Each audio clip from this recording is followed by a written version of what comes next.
Bonsoir à vous tous, chers amis. Nous nous préparons déjà pour demain, le grand jour du brisement de toutes les malédictions dans le mariage, dans la vie sentimentale. Monique, bonsoir. Bonsoir. C'est grand jour, n'est-ce pas, Isaac, qui nous croyons que toutes les personnes qui vont venir ici à la thérapie de l'amour, elles sortiront avec un intérieur différent. Nous le croyons véritablement parce que beaucoup de personnes dans leur parcours sentimental ont accumulé beaucoup d'échecs et des échecs liés à une malédiction, un mal spirituel qui agit et qui empêche les personnes de pouvoir jouir de la félicité sentimentale. Et même des personnes qui arrivent à se marier, Monique, mais qui sont sans cesse en conflit. Souvent on entend, lorsque nous sommes ensemble, on veut tout le temps se quereller. Mais dès que nous sommes séparés, l'un et l'autre se sentent toujours, j'aimerais tellement être proche de mon mari, de mon épouse, mais dès qu'ils sont ensemble, il faut toujours trouver quelque chose pour se disputer. Il y a un mal qui est en train d'agir, ou le célibataire qui ne fait qu'enchaîner échec sur échec, déception sur déception, sans comprendre la raison. Il y a un mal. Et demain, c'est le grand jour où ce mal va être brisé dans ce travail que nous réalisons de la thérapie de l'amour. Avant de parler du sujet de ce soir, on vous laisse en ce moment avec ce merveilleux témoignage, cette personne aussi qui a eu son expérience en participant de cette conférence de la thérapie de l'amour. À tout de suite.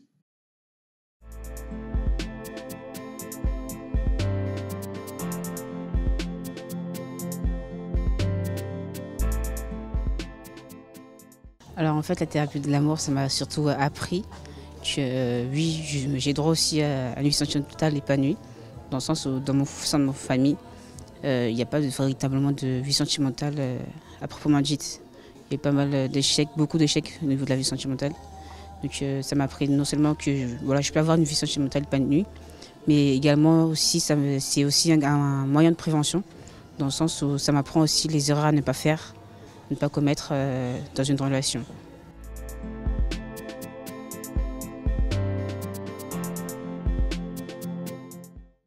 Nous avons dans un verset biblique qui dit le suivant, que la vie et la mort sont au pouvoir de la langue.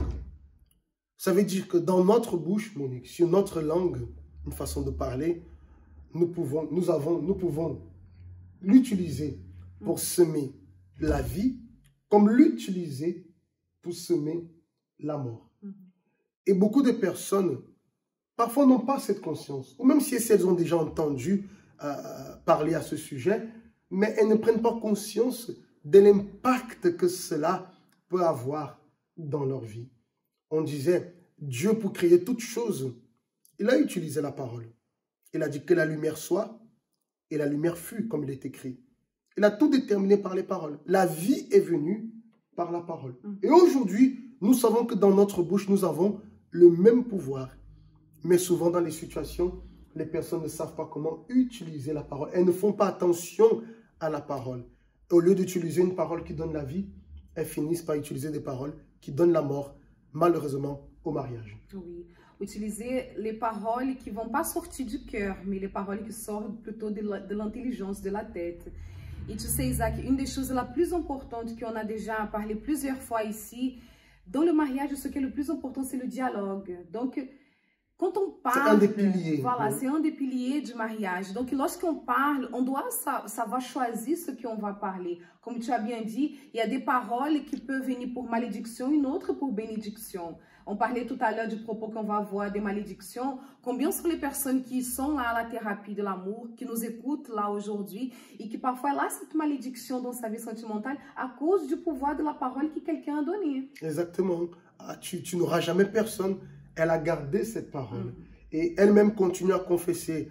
Je n'aurai jamais personne. Ça veut dire, les personnes passent le temps à se plaindre dans la vie sentimentale au lieu de semer des bonnes paroles.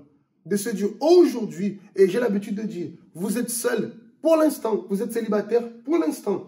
Parce que nous croyons que la bénédiction va se manifester. Mais il y a des personnes qui ont déjà confessé et déterminé qu'elles vont rester seules toute leur vie. Alors si leur propre bouche confesse cela, c'est ce qui va se produire. Il faut que cette malédiction soit brisée. Il faut savoir utiliser les paroles pour bénir votre vie, votre vie sentimentale. Et tu sais, dans la relation, comment dirais-je, le dialogue étant un des piliers du mariage, il est aussi important de savoir choisir les mots. Tu disais tout à l'heure, ne pas parler avec le cœur, dans le sens de ne pas se laisser dominer par les sentiments, mais utiliser la raison. Parce que dans un moment de colère, souvent, qu'est-ce que la personne fait? Elle n'arrive pas à faire le choix des mots. Poussée par ce sentiment, elle finit par prononcer des paroles de mort. Quand on dit paroles de mort dans le mariage, des paroles qui blessent l'autre. Et tu sais, Monique, à force parfois de paroles, même l'amour que l'autre personne avait pour l'autre finit par être étouffé. Parce qu'à cause de ces paroles, lorsqu'elle pense à l'autre, elle n'a que le souvenir des mauvaises choses que l'autre lui a dites. Oui, et cela, ça décourage, parce que parfois, la personne, elle veut même faire des efforts par rapport à l'autre personne, mais à cause de ces paroles qui sont déjà restées dans son intérieur, cela brise n'importe quelle tentative que la personne elle puisse faire par rapport à l'autre. Mais dans le jour de jour à jour aussi, cela peut arriver aussi dans le couple. Par exemple, la manière que l'épouse elle va pouvoir demander quelque chose à son mari, la manière que le mari va répondre aussi. Donc, il faut savoir faire aussi attention, avoir cette intelligence pour pouvoir observer l'autre, pour savoir qu'est-ce qu'on va répondre aussi. Tu sais, une parole peut sortir, hein, sans le vouloir. Mais tout de suite, la personne, elle doit se rattraper. Elle dit, excuse-moi, c'est pas ce que je voulais dire. Mais souvent, la personne, volontairement, elle dit les choses. Et quand l'autre personne dit comme ça, mais c'est vraiment ça? Par orgueil, il insiste, oui, c'est ça. Ça veut dire, c'est comme s'il confirme cette blessure. Et à force des blessures, tellement de personnes se découragent. Alors, le choix des mots, même si vous êtes fâché, l'autre a fait quelque chose que vous n'avez pas aimé, le choix des mots est extrêmement important. Ne tuez pas votre relation avec les mots. Ne tuez pas votre mariage avec les mots. Mais préservez cet amour, préservez cette relation, protégez cette relation en ayant toujours des choses positives. Même si votre épouse a fait quelque chose que vous n'aimez pas, sachez utiliser les mots pour le lui faire comprendre. Votre mari a fait quelque chose que vous n'aimez pas, sachez utiliser les mots pour pouvoir lui faire comprendre. Bien sûr, on peut se fâcher, mais dans cette colère qu'on manifeste, on doit utiliser l'intelligence et ne pas laisser les sentiments prendre le dessus. Si par vos paroles, vous avez causé la malédiction dans votre mariage, vous avez causé la malédiction dans votre vie sentimentale, alors demain, c'est l'opportunité pour vous de briser, mais de briser véritablement cette malédiction. Ne perdez pas cette opportunité. On reviendra plus à ce sujet juste après cette autre expérience que nous allons voir de cette personne qui investit dans les conférences de la thérapie de l'amour et qui voit les résultats dans sa vie.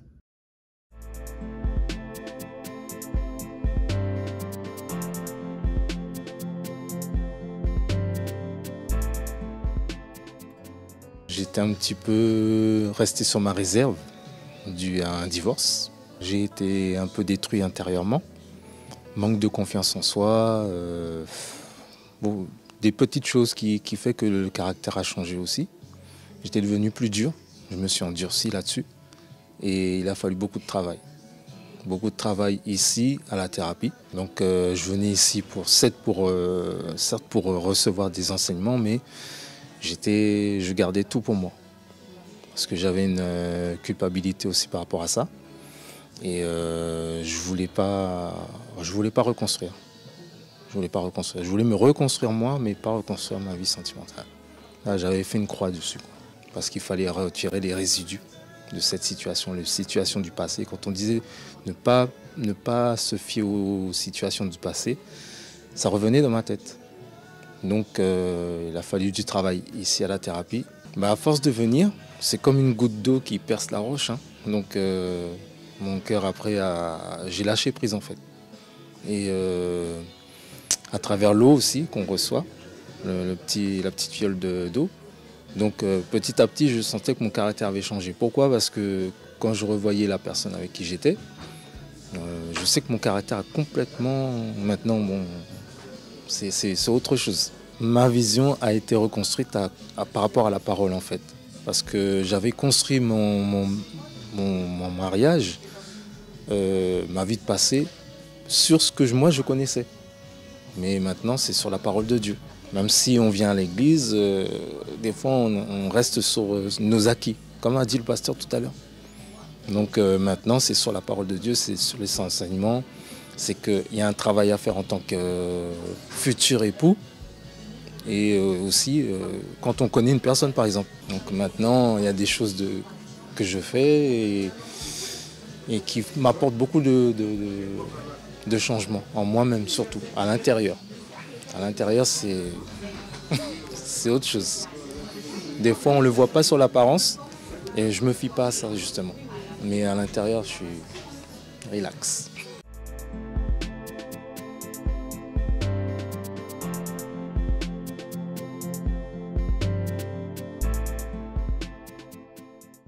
Voilà, nous revenons pour pouvoir conclure dans cette émission ce soir. Et juste un petit résumé. Sachez utiliser la parole. Non seulement pour vous qui êtes déjà en couple, qui connaissez quelqu'un ou qui êtes marié, mais pour votre propre vie. N'ayez pas l'habitude de vous lancer des malédictions dans le genre « Ah, je serai toute seule toute ma vie. Même si je trouve quelqu'un, est-ce que cette personne va m'aimer? Ah, parce que, enfin, la liste est longue. » Alors, nous vous invitons ici au siège à Paris, à 20 h, au 254 rue du Faubourg Saint-Martin.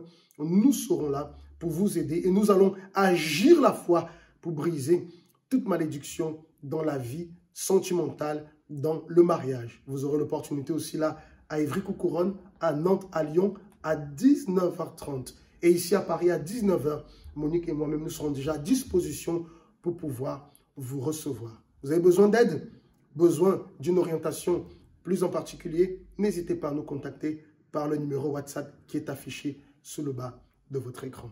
Que Dieu vous bénisse et rendez-vous demain. Ne perdez pas cette opportunité. Soyez bénis. À demain.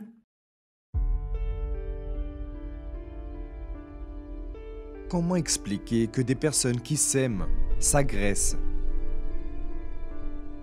Des couples qui s'aiment mais n'arrivent pas à rester ensemble. Des partenaires qui s'aiment mais qui vivent plus de mal que de bien.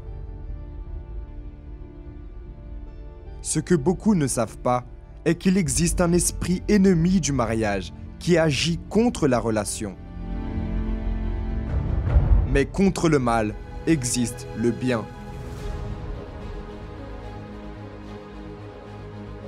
Le 16 janvier, dans la thérapie de l'amour, la rupture de la malédiction du mariage. Pour tous ceux qui sont mariés mais vivent mal, sans paix, sans joie, ou pour les célibataires qui se rapprochent du mariage mais n'arrivent pas à se marier. La fin de la souffrance, du retard et de la tristesse. Le 16 janvier, participez à la thérapie de l'amour. Jeudi, à 20 h au centre d'accueil de Paris et à 19 h 30 au centre d'accueil d'Évry, Lyon et Nantes. Plus d'informations au 01 53 35 85 11.